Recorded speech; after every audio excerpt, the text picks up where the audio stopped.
La profondeur appelle la profondeur. Bonzambe Katina Bonzambe. Appelez-moi Monsieur Yamso Yambe, présentateur de cette émission Face Cachée. Vous êtes tellement nombreux à nous regarder partout dans le monde en ce moment. En tout cas, ce bon chemise à Kitoro Boy, merci. Na Abior Nangai, Abior Nangai JR Ngoma. Merci beaucoup pour la confiance et puis na chemise à Kitoro Boy. En tout cas, merci. Cette fois-ci, on s'est décidé de body de soutenir ma chemise. En tout cas, pour calculer cette fois-ci dans ma chemise. Un grand merci à tous nos téléspectateurs. Vous êtes précisément à Paris, vous êtes en Londres, vous êtes à Singapour, vous êtes partout où vous êtes à la mission de la Pessibinombote. Un grand merci à Monsieur Carlos Nsaya Bato. J'ai dit bien Carlos Nsaya Bato et à Saint-Ish Kassai, alias Héros et Lalate. Un grand merci à toi, Monsieur Carlos. Aussi à mon boss, Igenting depuis les États-Unis. Je te salue. Maman Flore Kams depuis Canada, à Montréal, na Pessio Pembote, ya Willy Moucheni, Code mondial, je te salue. Un grand merci na bandeko tout bord à la biso, vous êtes tellement ébélé. Ah, Chipo Bogongo depuis Paris, je te salue. Aussi à Monsieur Kandolo, Cam 16, je te salue à Paris. Voilà, j'ai dit bien deux fois que tu es musicien, pourquoi pas chercher aussi les hommes dédiés, parce que tu es musicien. C'est bien de chercher les invités, mais il faut chercher aussi les hommes dédiés, parce qu'il faut manger la parole dédiée. Melkin, toi, à la prise de vie, merci beaucoup. Jimmy Bokelo Wawa, merci aussi à toi. Je suis avec mon invité, prophète Guy, l'homme des cas graves. Je sais ce que j'ai dit, l'homme des cas graves. J'ai été témoin killer dans beaucoup de choses. Il y a un l'homme des cas graves. Prophète, bonjour. Bonjour papa, Moubik ici, Hassan Abisobola. Merci beaucoup. Il commence déjà avec nous, déjà, l'homme des cas graves. Et monsieur Bandi, tout ça là. Voilà. Banda la biso lokola Alpha Seigneur, soka la biso lokola Omega, liboso zala mwinda sema la biso zala mobate.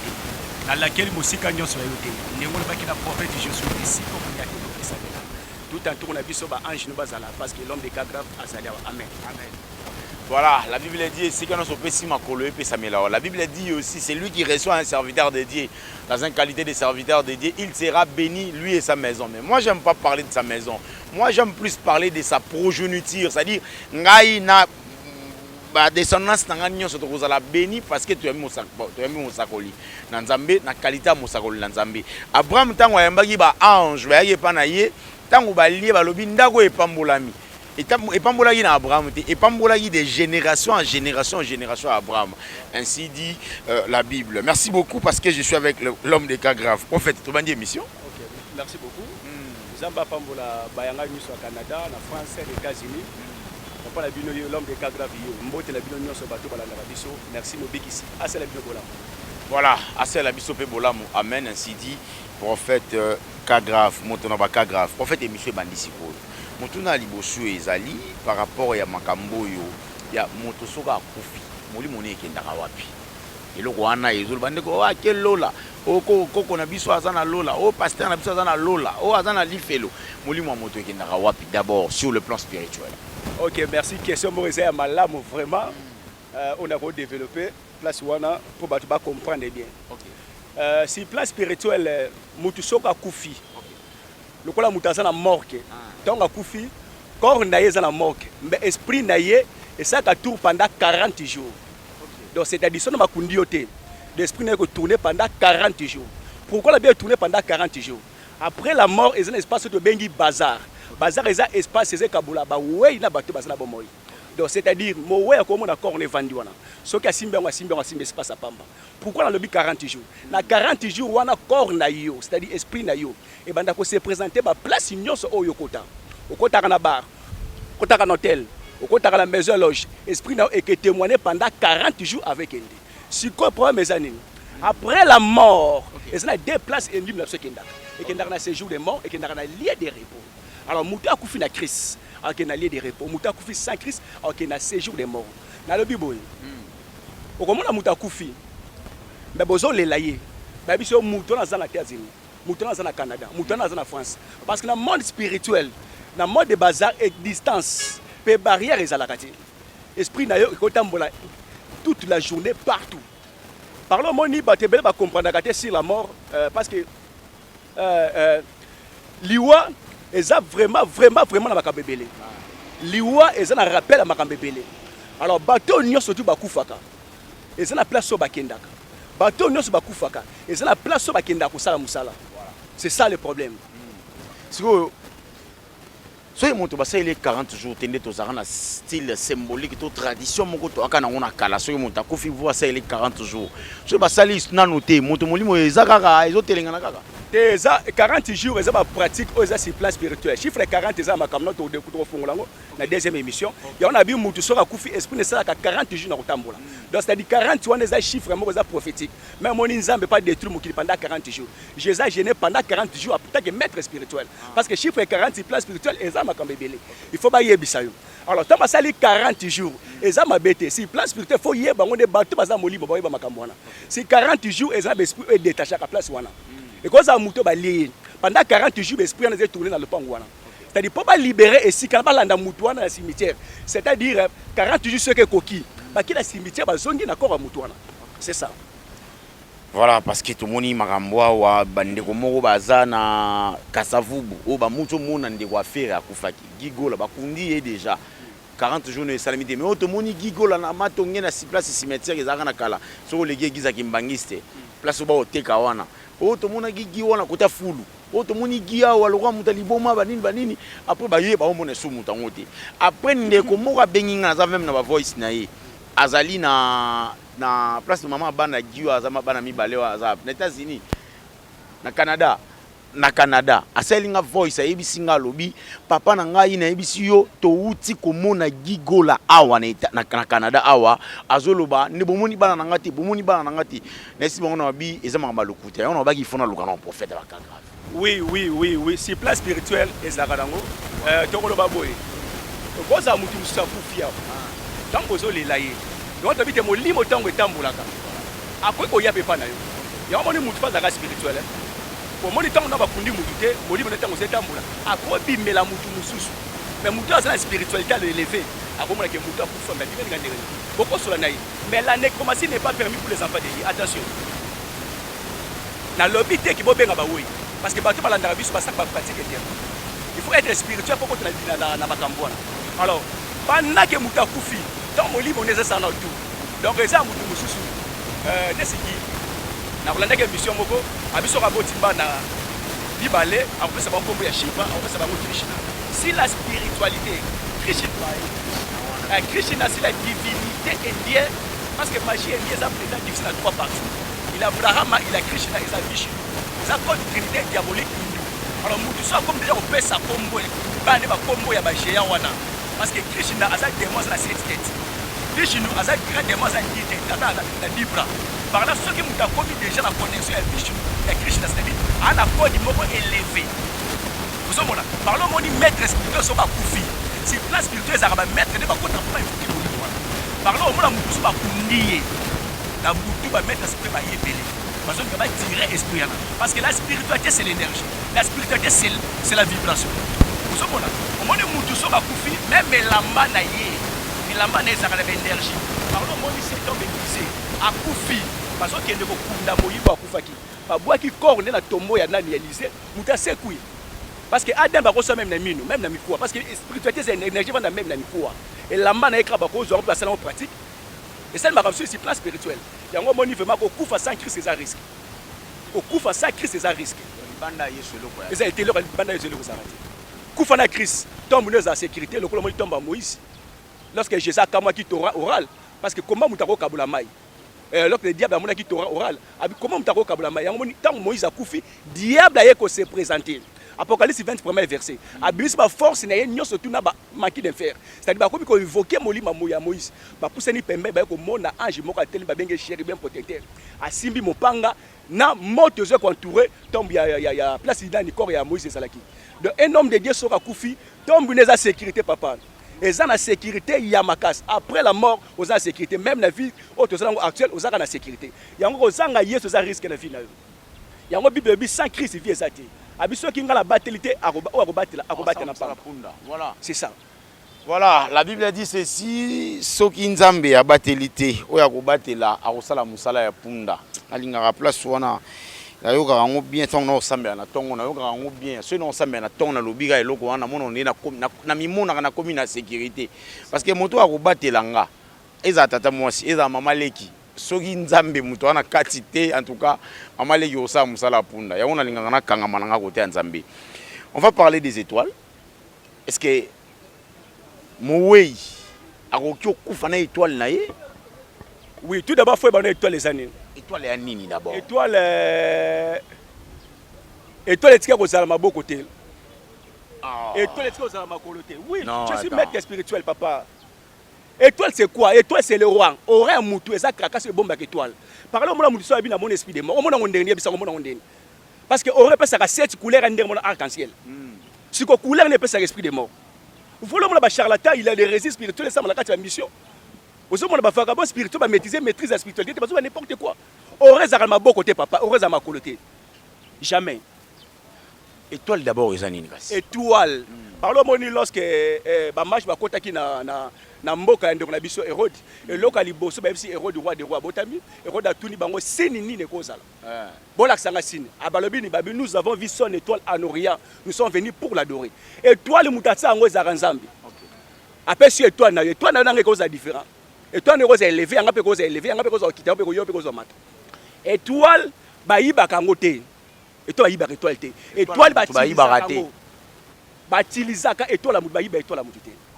Ba ko utiliser étoile na yo osomona makambo esimba te libala ne ba pousse yango musika élévation ne ba pousse yango musika ba utiliser étoile na yo komona ngana kanga mandere na za bloquer makambo esimba te ba so utiliser étoile na musika ba longo étoile ezali il faut kutana maître spirituel c'est-à-dire le la biso ba l'homme de cas grave to ressemble po na yo to semble po na ba purifier étoile ezongi mobimba parce que mutu sana étoile eza élevé mutu étoile assez ozomona yango moni ba match ba mona kino étoile yango mona étoile za bitumba futur étoile za bitumba présenter yango moni ba bitumba empêcher mona bota mate parce que étoile na ye et ça la makambo ko zati na kati étoile wana c'est-à-dire futo boma nango parce que étoile za bitumba futur za bitumba présenter voilà attention étoile vraiment zeloko o mutako sala ngo ma sécurité alors moni tant to lobaka na question moko lobi batu mususu ba koma ko bima na mibali na sima misusu ba.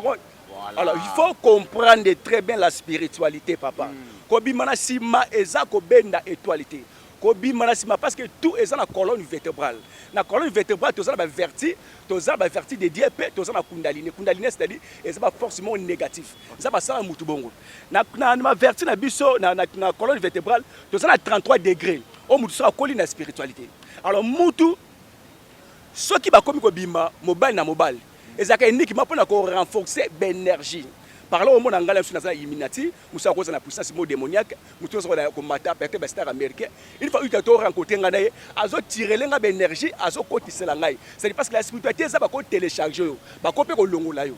Alors mon colonne vertébrale le cola limbisanga ni c'est collé na colonne vertébrale. Parlons au monde aka mbala moko adresse à mutu, o te benga adresse vibratoire, o te benga code vibratoire et ça rend la sexe.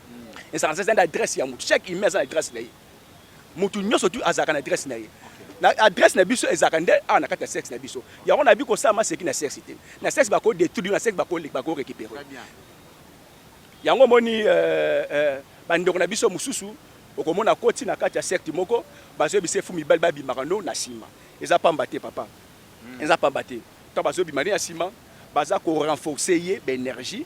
Peut-être pour la succès, peut-être pour la protection, peut-être pour la makambu mususu, la rituel monsieur senga pas bien asima. Alors ce que le bilanga makambu ya keno étoile vendre na mutu, étoile vendre na nicité. C'est ça. Étoile vendre na nicité. Bande mususu ba étoile vendre na maboko ya na tuna mutu no mongo na bi, mutako ki po kufa na étoile na ya keina ngo basaleli yango te. To nini ne mutu na ngane za yiwana.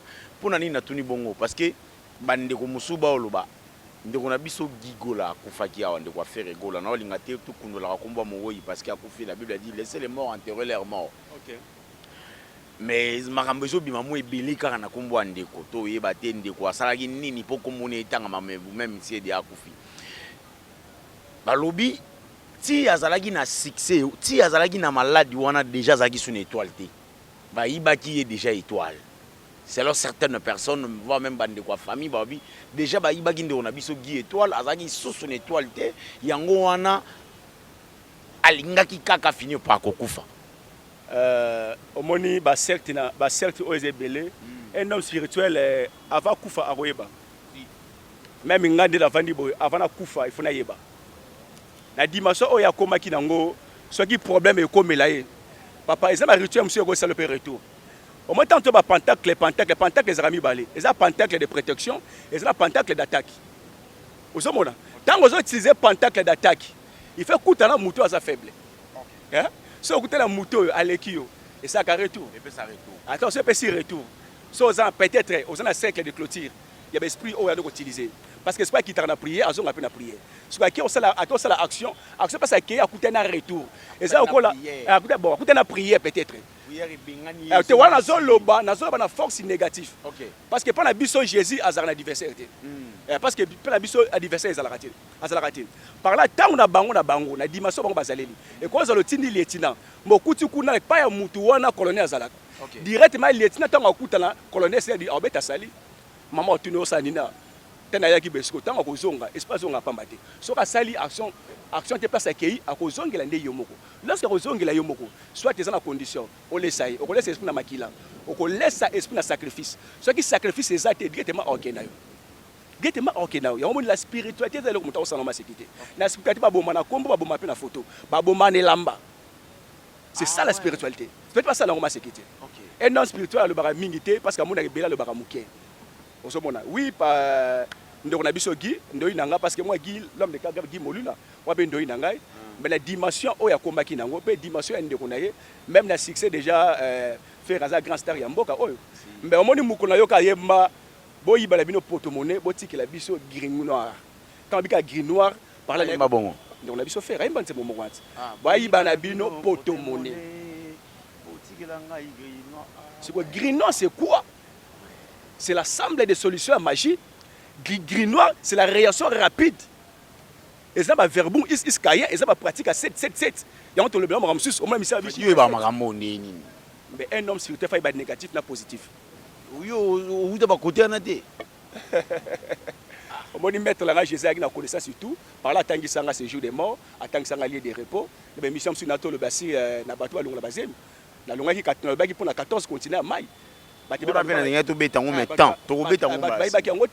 Bakosa rebelle abi 14 continents mais banda ko déterminer amona kunati ozomona biso Christ gris noir ya on a bi eza assemblée de magie donc c'est-à-dire la magie rouge magie blanche magie noire sans magie tout eza na kati ya gris noir eza na solution surtout muta tanga gris noir pas je mususu akoma lokola prophète ba fongo le troisième œil frontal akomota pe makamazo mona ako prophétiser muta tanga gris noir akosala guérison c'est-à-dire apporter esprit à Belzébul na kati ya gris noir ezali muta tanga gris noir ko peso succès aux génie lokola Astaros aux génie lokola Astade basana kati ya gris noir esprit la nyoso tu bana kati ya gris noir après ce cas coordonné pas au fongwami obani komata ya mona bina kati ya gris noir na mona verbe c'est-à-dire chiffre 7 na mona monsieur belé baloba 7 jours 7 mona tanga ba komo belté et ça ba code. Même pasteur Sonic a foutu pas le bar 7 c'est un code. Taba 7 na bango. 7 jours 7 et ça ba code. Ba code dans tout au fond lango attend la deuxième émission. Voilà, en tout cas pour vous sur le Marambo, faut être spirituel hein? Et puis il faut avoir l'intelligence spirituelle. Voilà, l'homme des cas graves, il est avec nous, tout solana homme des cas graves. Ba nzambe ba otala yo. Jésus nous a dit, il revient bientôt. Il ne nous a pas précisé l'heure, date, minute, seconde, tierce. Il nous a dit seulement, je reviendrai. Et puis je reviens. Donc c'est tout à l'heure, donc je me suis déplacé et puis je reviens. Mais ça fait 2000 ans depuis qu'il est parti et il nous a promis qu'il va revenir. Et on a dit, au talaba, na caméra, melka tchelo caméra, o édifier peuple de Dieu. Vanité de vanité, tout est vanité. Marambo nyonso to sala o eleka. Bato ba oluka poto, bande ko ba boya basi na bango. Mibali ba boya, bo longola ba zemi, bo sa boya ba nzamba zozonga. Il y a un moment tout va s'arrêter. Voilà. Melki. Caméra na maboko ya moto na Nzambi. Voilà. Oui, merci beaucoup papa Langai. Moi aussi, la moi, belé, bani, on va pratiquer, moi, la pratique interdite. Ou azotumba à 100, pas bien en esprit. Voilà un vagabond spirituel. Atumbi à 100, pas bien en esprit. Tandis que à ça, ils ont entré à des démons. Quel risque na katsa ndako? Ils ont risque na katsa ndako kutumbi à 100, bien à des démons. Vous avez vu que vous avez vu Moutaki na cimetière à Kirolela. Moutaki na cimetière à Ngobenga Mama. Monde des cimetières, ils allaient monde l'équipe monde à maille. Parce que le monde des cimetières, même si tu as un stade, tu as un surtout. Si tu as un tombeau ouvert, autant tu as un stade de maturité. C'est-à-dire qu'il faut passer dans le tombeau ouvert, c'est-à-dire au côté du monde des cimetières. Au tirer l'esprit, là, tu as corps, après tu as le stade. Ok, il faut comprendre très bien. Il y a un avis sur moi dans Zambie. La nécromancie n'est pas permise pour les enfants de Dieu. Si tu as un marque 12 à 27, la Bible dit Dieu n'est pas Dieu des morts, mais des vivants. Vous êtes grandiment dans les rêves. Nous avons battu dans la bombe, ils ont battu. Il y a un message à Christ gardé en lobby. Gardé en lobby. Parce que Christ, il est le maître des temps et des circonstances.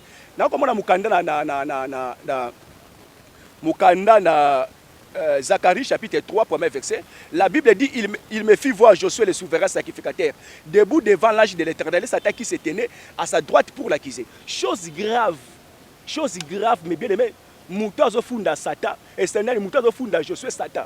Satan termine à droite, Josué termine à gauche, Satan termine à funda. Et grand souverain à Kombo ya Zacharie, Zacharie a Okamwa.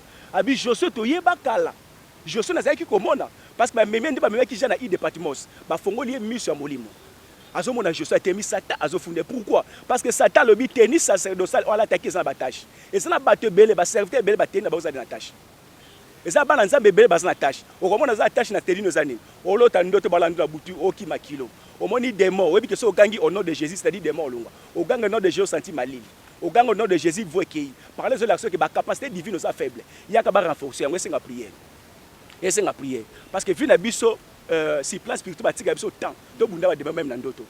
Vous avez terreno pendant la nuit, vous avez mamba, vous avez pendant la nuit et ça risque pour la vie. Il y a un episode moi ensemble garder le numéro benga l'homme de cas grave na 090 43 58 658 090 43 58 658 parce que lundi mardi mercredi on a un marathon de prière bato azo benga bazo mona loboko ensemble. Mobiki ici asala biso bolam. Voilà, mobiki asala biso bolam. Émission Sili. Mais là, on a une question. L'homme des cas graves.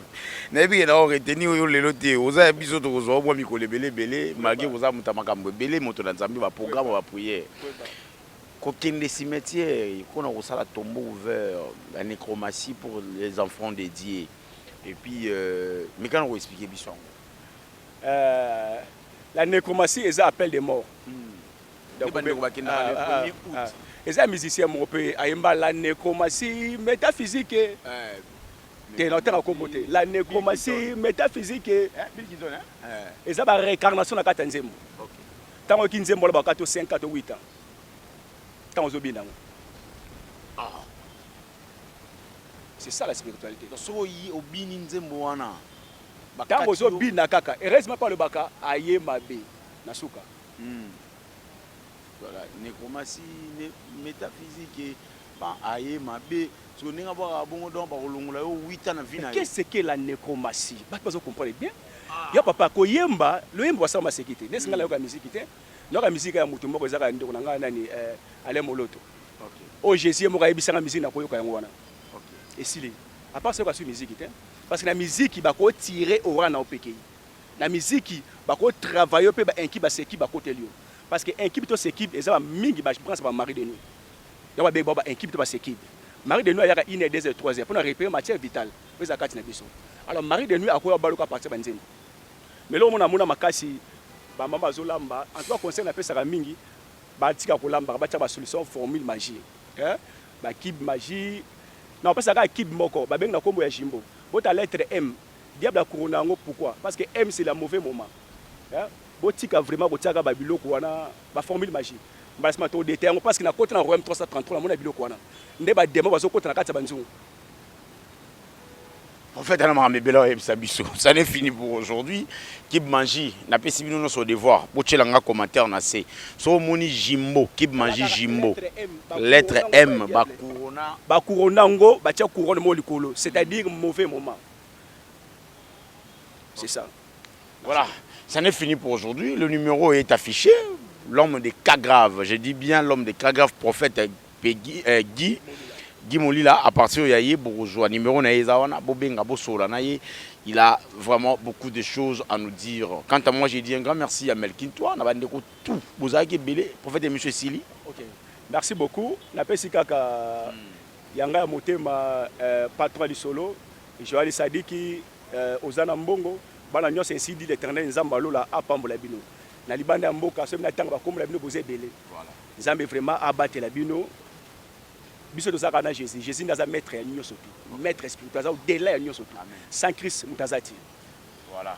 Ah, prophète, il m'a belé. Prophète, il faut que tu moi mingi ngana yo, faut que tu moi mingi melki. Moni tout est aux anamu tout mo ya za antichrist, antichrist te ya anti Jésus. Monsieur Kofi. Je crois que tu as Monsieur Kofi. Tu as ça né, on a dit non to sele miso vanda ki kuna. La mona no mona ba réaction na yo. Na kozwa pe na kosana émission ovanda wa oyo ovanda kuna to taper ba réaction na yo après na kozwa plateau pour makambo mabe koti ebele les enfants de Dieu ba koti na imperdition makambo ebele mabe koti en tout cas il faut que la musaka conscience à bana nzambe. C'est ici que nous disons un grand merci à nos téléspectateurs ban passante na biso zawana, je l'ai dit haute voix. Moutounio soit on a besoin de l'émission émission ou participer à l'émission na biso TV na biso zawana numéro na biso zawana est-ce que va commis face à Yam Siambe tu nous appelles on a besoin de faire la publicité na yo comme le na chaîne na biso benga biso ban passante na biso zawana ezole kana ba numéro na biso benga biso za besoin de partenaire na biso benga biso sponsor na biso numéro 1 c'est Jésus-Christ de Nazareth ceux qui azongité liwa ekoya donc to milengela entre Jésus na liwa et le romo ekoya soit Jésus soit liwa mi batela milengela libanda Yesu kufa bomo muso ezalite on se voit prochainement au revoir bye.